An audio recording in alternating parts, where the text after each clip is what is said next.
గత ప్రభుత్వం అధికారికంగా నిర్వహించిన గడప గడపకి మన ప్రభుత్వం కార్యక్రమాన్ని రద్దు చేస్తూ కూటమి ప్రభుత్వం ఉత్తర్వులు జారీ చేసింది. గ్రామ వార్డు సచివాలయం డైరెక్టర్ వెంటనే తగిన చర్యలు తీసుకోవాలని ఆదేశించింది.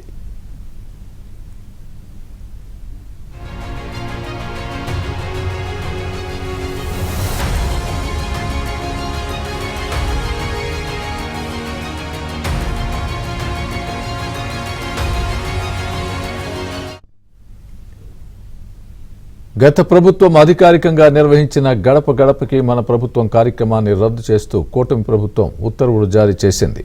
గ్రామ వార్డు సచివాలయం డైరెక్టర్ వెంటనే తగిన చర్యలు తీసుకోవాలని ఆదేశించింది.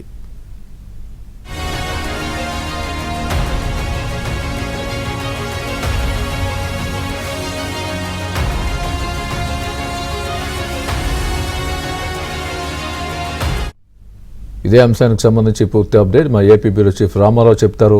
రామారావు చెప్పండి. స్వామి, వైసీపీ ప్రభుత్వ హయాంలో ఆ ప్రభుత్వం నిర్వహించిన గడప గడపకి మన ప్రభుత్వం కార్యక్రమాన్ని తెలుగుదేశం కూటమి ప్రభుత్వం ప్రస్తుతం రద్దు చేసింది. అప్పట్లో వైసీపీ ప్రభుత్వం 2024 ముందు, అంటే 2 సంవత్సరాల ముందు గడప గడపకి మన ప్రభుత్వం కార్యక్రమాన్ని చేపట్టింది. అప్పట్లో ఎమ్మెల్యేలంతా కూడా నేరుగా తాము చేపట్టిన సంక్షేమ కార్యక్రమాలను లబ్ధిదారులకు వివరించేందుకు, వాళ్ళకి చేకూరిన లబ్ధిని ఒక పుస్తక రూపంలో వాళ్ళకి అందించేందుకు వెళ్ళి వాళ్ళని పలకరించి వాళ్ళకి పుస్తకం అందజేయాలి అని అప్పట్లో సీఎం జగన్ ఆదేశించారు. ముందు పార్టీ పరంగా చేద్దాం అనుకున్న ఈ కార్యక్రమం ఆ తర్వాత ప్రభుత్వ పరంగా చేశారు. ఈ గ్రామ వార్డు సచివాలయాలు ఏవైతే ఉన్నాయో ఆ వార్డు సచివాలయాల ద్వారా వాటి పరిధిలో ఉండే పనులు ఏవైతే ఉన్నాయో, మినిమం కనీస వసతులు కల్పించాల్సిన అవసరాలు ఏవైతే ఉన్నాయో వాటికి 10 లక్షల రూపాయలు గ్రాంట్ ను కూడా కేటాయించారు. ఇదంతా కూడా అధికారికంగా జరగటంతో ప్రస్తుతం ఆ కార్యక్రమాన్ని రద్దు చేయాలి అని చెప్పి ఇటీవల జరిగిన సమావేశంలో చర్చకు వచ్చింది. వెంటనే దీన్ని రద్దు చేయాలని రాష్ట్ర ప్రభుత్వం నిర్ణయించింది. దీంతో ఈ రోజు ఉదయం ఆర్థిక శాఖ ప్రిన్సిపల్ సెక్రటరీ పీయూష్ కుమార్ నిర్ణయించుకొని కొద్దిసేపటి క్రితం జీవో జారీ చేశారు.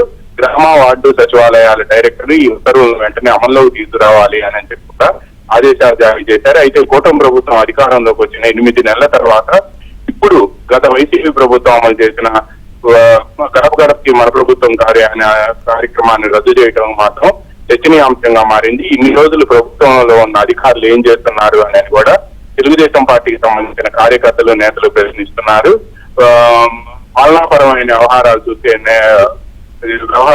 అధికారులు ఇటువంటి కార్యక్రమాలను రద్దు చేయకుండా 9 నెలల తర్వాత ఇప్పుడు రద్దు చేయడం ఏమిటి అని కూడా వాళ్ళు ప్రశ్నిస్తున్నారు. స్వామి, right, thanks for the update Ramarao.